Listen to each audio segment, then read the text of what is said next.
Walan tardha ankal yahudu walan nasara hatta tattabi'a millatahum. Orang-orang Yahudi dan Nasrani tidak akan senang kepada kamu hingga kamu mengikuti millah mereka. Maksudnya agama mereka. Ini hati-hati, ini ayat Ustaz kan toleransi Ustaz. Toleransi ini cukup tidak menghina mereka, tidak mengganggu mereka, tidak menyakiti mereka, cukup tanpa menghinakan diri kepada mereka. Karena kata Allah, ini kata Allah bukan kata saya. Walan tardha ankal yahudu walan nasara hatta tattabi'a millatahum. Wal huda, itulah petunjuk yang sesungguhnya. Sedangkan selainnya itu kesesatan belaka. Kan semua agama sama ajaan saya rasa. Hanya Islam agama yang dari Allah. Selain agama Islam itu sudah dibuat-buat sendiri.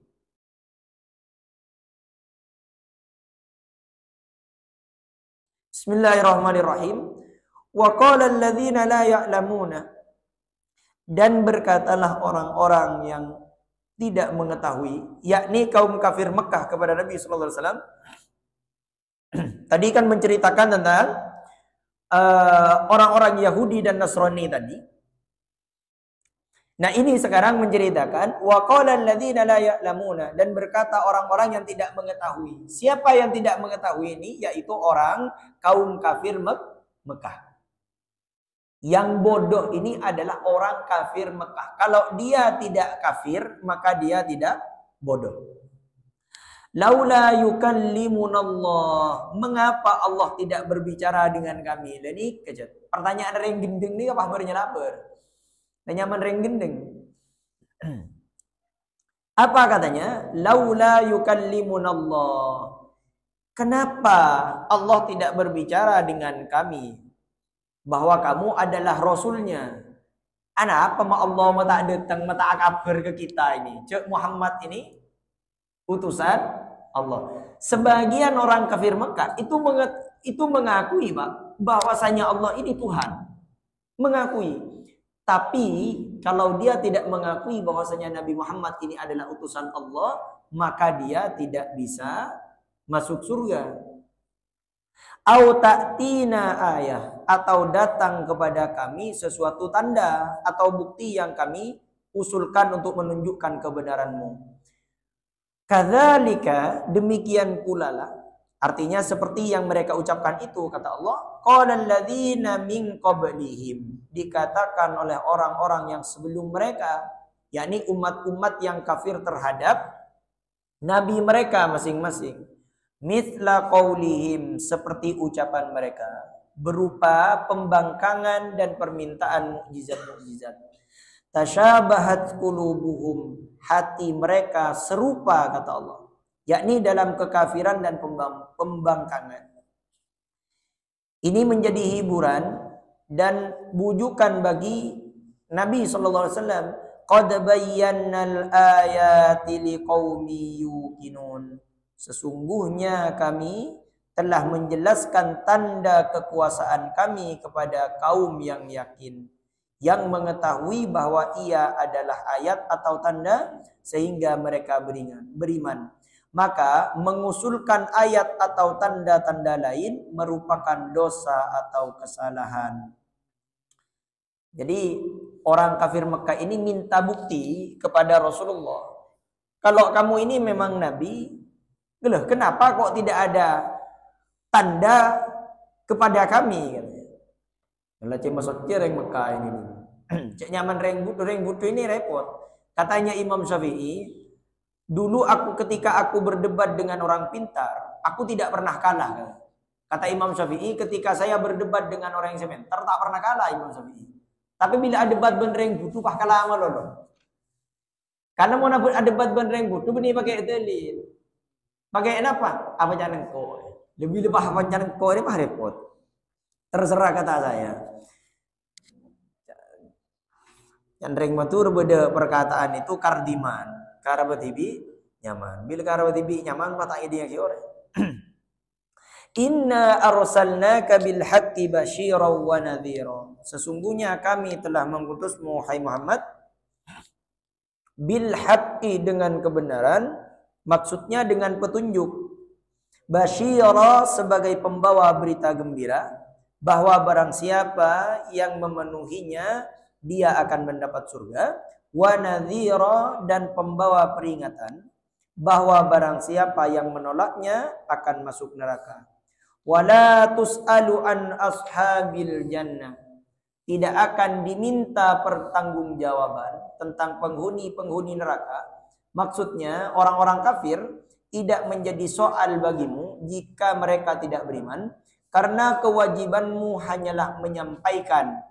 Menurut satu riwayat dibaca tas'al, yaitu dengan sukun, artinya baris mati, maksudnya sukun ini menunjukkan larangan. Jadi nanti Rasulullah ini cukup mengajak mereka saja. Ini yang harus kita contoh, Pak. Ini sebenarnya tujukan kepada saya karena saya ini sebagai pendakwah. Tapi sebenarnya kita ini wajib menjadi pendakwah semua. Wajib menjadi pendakwah. Ini perhatikan, ada fuqaha, ada dai, ini berbeda, Pak. Ada fikih, ada dai, berbeda. Yang tidak boleh seseorang kalau dia tidak ahli fikih, dia berfatwa masalah hukum, ini tidak boleh. Jadi orang yang bisa berfatwa hukum ini orang yang ahli fikih, Pak, yang paham fikih. Contoh misalnya, kenapa hukum riba, Ustaz? Nah, sampean tidak afaq di bidang fikih, pas sampean langsung berfatwa. Jazakallah, bismillah. Sampean tidak afaq di bidang fikih, Pak, langsung boy hukum tibi. Nah, ini tidak boleh. Jadi orang yang bisa mengatakan fatwa-fatwa tentang agama itu hanya orang ahli fikih saja. Sedangkan untuk menjadi pendakwah disebut dengan dai namanya. Dai ini siapapun saja, karena makna dai ini mengajak kepada Allah Subhanahu wa taala. Jadi siapapun sampean menjadi dai, dan umat terbaik kata Allah Subhanahu wa taala, kuntum khaira ummatin. Sebaik-baik kalian, baik-baiknya umat, ta'muruna bil ma'ruf wa tanhauna 'anil munkar. Contoh, bedereng lake beni mahroma nak kena ngodem misalnya wa duaan tepak adaan panjenengan. Ari pakuna kana ari kita abili. Larang sampean. Dek, laki panjenengan. Punten mun beni lagi kan tak oleh di lemak rumah dek. Pangu cak tikel lepak urus bi tibi bengong. Ya sudah, kun cukup ngabele, Pak. Ngabele. Beni pahyo kunjuk punten. Ngabele cuma. Nah, tapi mun anan Pak tegas. Mun misalnya anak kompoi menjadi jangan sampai dibiarkan. Kalau dibiarkan orang, naudzubillah, orang pacaran dibiarkan oleh kakeknya, oleh pamannya, oleh macediin, dibiarkan sehingga anak tersebut tak tahu bahwasanya ini dosa. Pas kakeknya meninggal dunia, dulu anak ini melakukan ini karena bede kakeknya tak dilarang, maka kakeknya meskipun meninggal dunia kena azab apabila anaknya ini tidak bertaubat. Karena telah membiarkan. Ini hati-hati. Yang dimaksud tidak ada paksaan, hanya menyampaikan saja. Ini mun reng lain. Tapi mun keluarga kita harus dijaga. Dalilnya di mana? Ya ayyuhalladzina amanu qu anfusakum wa ahlikum naro. Jaga diri kamu dan keluarga kamu dari api neraka. Dulu ada sahabat yang mana sahabat ini punya istri. Istrinya ini sembarangan nyeting reng laki lain, asalaman reng laki lain, apenta muka aurat ya dan reng laki lain. Akhirnya datang pada Rasulullah sahabat ini, ya Rasul, kenapa kula nikah? Kula di bini kula nikah ben seremben. Ben reng lain tak notop aurat, kemudian nyeting ben reng laki lain. Tegas Rasulullah bilang, ya mun ngak jeda pesa bini ni ben, cerai langsung. Kula keng niser ya Rasul, man kula ki cinta aja reng makin. Cuk reng cinta, cinta.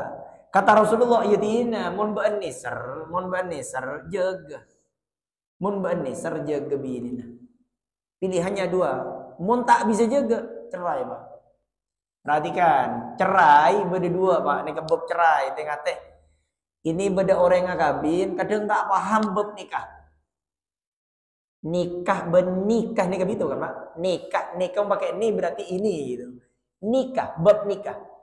Bab nikah ini perhatikan ada 3 yang kerjaan teti seriusnya teti serius, kerjaan teti serius. Yang pertama nikah tradisi reng matura tengah teh sengak ki anan gula nikah pakai habine benanan bian mun pasti ngucak bawaan ada saksi 2 orang maka ini bisa sah menjadi istrinya si ini. Contoh-contoh seranya mana Pak Dadang misalnya dia anak bini misalnya kalau contoh Pak Dadang lebih aman. Pak Dadang karena roco ben aftar bilang tar hari tang anak bila raja hari bini nebeen maksud amin pas ada 2 saksi maka bisa sah ini menjadi istrinya aftar. Juga hati-hati dalam cerai Pak, ini banyak orang yang tak oneng ke cerai cerai ada 2, pertama cerai sorry, kedua cerai kinayah. Penceramahnya ini bukan bahas nikah. Benih bahas cerai, benih bahas nikah. Terkadang tidak diterangkan hukum-hukum ini. Sehingga ini kejadian, Pak. Beda orang lagi bini, tak oning jek lagi mau cak cerai sana makan deh. Nah, ini terjadi beberapa tahun yang lalu. Ini tetap suami istri. Lepas repot nih. Tapi kalau kita hukum fikih, ini fikih tidak boleh nih, tidak boleh dilanggar hukum Allah. Ya montar ke saya, mana boleh ke saya, bab ini, ketina hapus tak cek pun sana bakal kalau bini nak kulus. Kita ada bisa cerai, bukan istri kamu. Tetapi bini nak kulus usaha pesa, tak usah pesa. Istrinya sampean bukan istrinya sampean sudah. Jadi menreng laki sudah menelak istrinya sebanyak 3 kali, maka suami istrinya ini tak usah cerai boleh Pak, tidak boleh sudah. Haram sudah, disentuh haram, dilihat auratnya haram semuanya. Saya paling bahaya, ini mempastan di ilmu repot. Saya paling bahaya, telak telok lah, sudah mengucapkan telak sebanyak 3 kali, kemudian dia tidak tahu, tidak sadar sehingga tetap berhubungan suami istri sampai andi anak. Dan ini pahala santu sana. Misalnya andi anak telok, kemudian anak terakhir andi anak yang keempat. Atau dia andi anak situ punya anak 1, kemudian atau hokar kemarin dia anak tuh, kemudian lengucak telak sampai andi anak telok. Sampai yang mau diketahui bahwasanya sudah konsultasi kepada si ustadz, ini sudah 10 tahun sampai andi anak Pak 4. Saya mulai waktu bilang cerai ini ketika punya anak yang pertama. Maka ketika si bapak mati, harta warisan murni jatuh kepada si yang pertama. Si nomor telok tak oleh. Mun pas si nomor telok oleh bagian, maka yang dapat dosa bapaknya.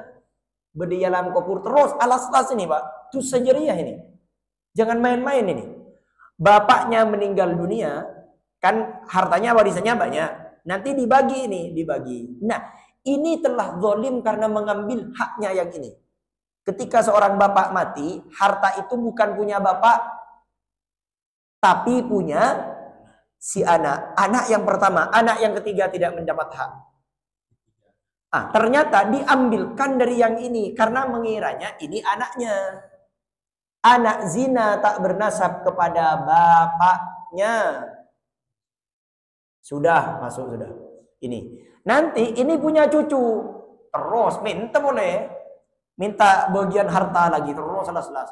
Terus sampai kiamat andi anak terus plus orang tuanya yang meninggal dunia disebabkan karena dulu ini bukan anaknya oleh dosa karena dia telah zalim pembagian hartanya tadi. Terus selas-selas ini. Yang paling bahaya lagi andi anak bini setelah bini kabin dibawaan padahal bukan bapaknya. Terus azina ini Pak, azina terus kabebe terus azina boleh, terus azina boleh, terus azina boleh. Dosa zina itu sangat besar di hadapan Allah Subhanahu wa taala. Terus boleh itu sendiri. Maka hati-hati ini. Nah ini hati-hati bagi yang punya anak perempuan. Ini hanya nasihat Pak. Kimun misalnya tajapur naudzubillah terselamat. Jadi manusia tak ninjak kecak.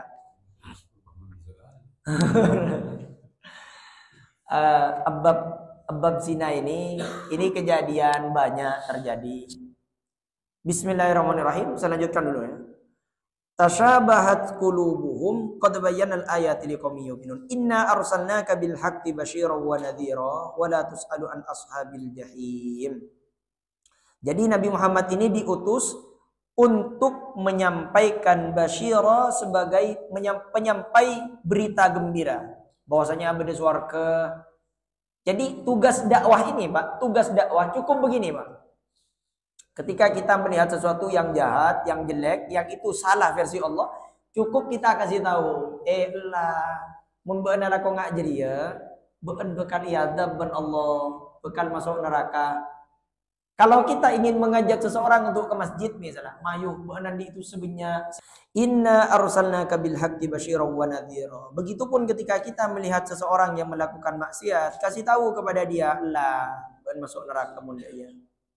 Tetapi Ustaz, cereng kula sana bakal mun ngabela Ustaz, tapi tak kelem sadar. Sudah berapa kali saya Ustaz menasihati dia, sudah tidak usah sakit hati. Kenapa? Wala tusalu an ashabil jahim. Karena kita tidak akan ditanya terhadap orang-orang yang masuk neraka disebabkan karena dosa-dosa mereka.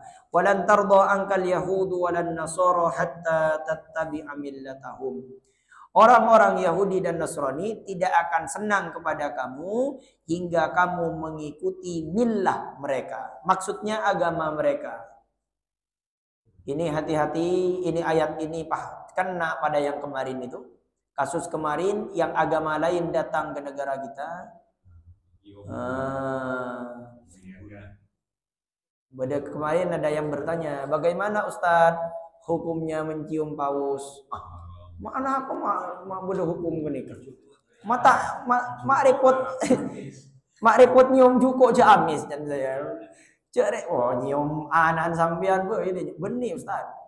Paus paus itu. Nah, ini Pak, hati-hati dalam kita beragama, Ustadz kan toleransi Ustadz. Toleransi ini cukup tidak menghina mereka. Kita tidak menghina mereka. Cukupkan kita tidak menghina mereka. Tidak mengganggu mereka. Tidak menyakiti mereka, cukup. Tanpa menghinakan diri kepada mereka. Jadi jangan menghina,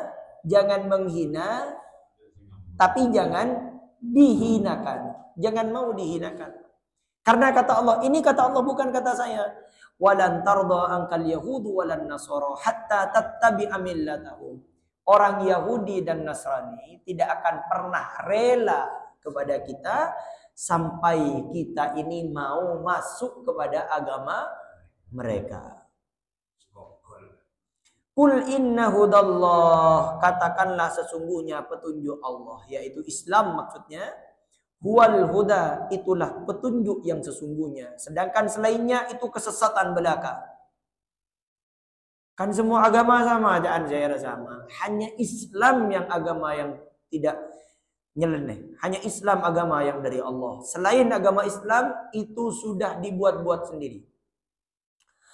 Wala ini taba'ta ahwa'ahum, sesungguhnya jika lam di sini wala in lam di sini menunjukkan sumpah, Pak.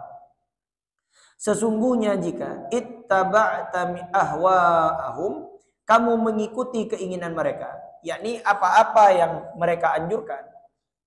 Jadi Allah asompa saunggu namun geng norok sesuatu siapa yang mereka inginkan, ba'dalladzi ja'aka minal ilm, setelah datangnya pengetahuan kepadamu. Maksudnya wahyu dari Allah. Malaka minallahi min waliyyin wala nasir. Maka Allah tidak lagi menjadi pelindung yang akan melindungimu wala nasir, dan tidak pula menolong yang akan menghindarkanmu dari bahaya. Nah, ini biasanya yang paling ini harus terjadi karena ini Quran, Pak. Saya lihat yang kemarin itu yang berlebihan tapi kita doakan semoga diampuni oleh Allah kalau dia bertaubat. Jangan kita, semoga neraka Ustaz Maren. Enggak. Kita doakan semoga diampuni oleh Allah yang kemarin barangkali tidak tahu atau barangkali tahu tetapi tahu nih pasti ngomong aja.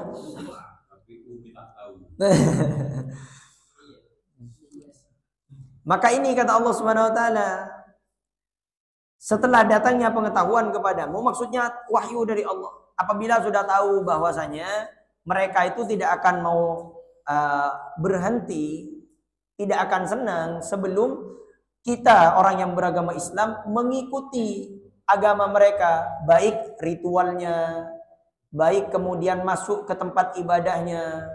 Maka kata Allah Subhanahu wa taala, "Malaka minallahi min waliyyin wa la nasir." Kalau kamu mengetahui tetapi kamu tetap melakukan, maka Allah tidak akan melindungi kamu dan juga tidak akan menolong, yakni nanti dari azab Allah Subhanahu wa taala. Saya lihat kemarin, Pak. Saya herannya agama mereka sendiri itu biasa saja. Agama mereka itu tak sampai nunduk rasa gelu. Biasa kan? Coba lihat videonya. Tak sampai rasa gelu. Tapi ketika agama kita ini berlebihan menurut saya. Tapi semoga Allah mengampuni dosa mereka semuanya. Alladzina atainahumul kitab, orang-orang yang telah kami beri Alkitab, merupakan subjek di sini. Yatlunahu haqqa tilawati, sedangkan mereka membacanya dengan bacaan yang sebenarnya, artinya membacanya sebagaimana diturunkan dan digabungkan dengan kalimat ini menjadi hal haqqa, mendapat baris di atas sebagai masdar atau maf'ul mutlak. Sedangkan yang menjadi khabar ialah ulaika yu'minuna bih, mereka itulah yang beriman kepadanya. Jadi orang yang membaca ayat-ayat Allah dengan haqqa tilawati, dengan sebenar-benarnya dia membaca, tak ebau-ebau, tak nyerendih. Apa yang dia ketahui dari panduan Alkitab, dari panduan Al-Qur'anul Karim, kemudian dia laksanakan menurut Al-Quran, ulaika yu'minuna bih, mereka itulah orang yang beriman kepada Allah Subhanahu wa taala. Kepadanya, yaitu kepada ayat-ayat yang diturunkan dan menceritakan segolongan orang yang datang dari Habasyah, yaitu itu Habasyah ini Ethiopia dulu, lalu masuk Islam. Wa may yakfur bihi, dan barang siapa yang ingkar terhadapnya, artinya terhadap kitab yang diturunkan itu, misalnya dengan mengubahnya dari yang asli. Perhatikan, yang dimaksud orang yang beriman ulaika yu'minuna bihi, yang beriman kepada kitab itu dia yang tidak mengubah-ubah isi yang Allah turunkan. Kenapa kok orang Yahudi dan Nasrani ini disebut orang kafir, orang yang menutupi kebenaran? Karena dia telah mengubah firman Allah. Liyashtaru bihi thamanan qalila, menjual sesuatu yang rendah untuk mendapatkan yang menjual sesuatu yang tinggi untuk mendapatkan yang rendah. Menjual akhirat untuk mendapatkan dunia. Faulaika humul khasirun, maka mereka lah orang-orang yang rugi disebabkan mereka disediakan tempat di neraka yang kekal lagi abadi. Semoga bermanfaat. Kita lanjutkan nanti malam insyaallah di ayat 122. Aqulu qauli hadza wa astaghfirullah li wa lakum innahu huwal ghafurur rahim. Subhanakallahumma wa bihamdika asyhadu an la ilaha illa anta wa nastaghfiruka wa natubu ilaik. Wassalamualaikum warahmatullahi wabarakatuh.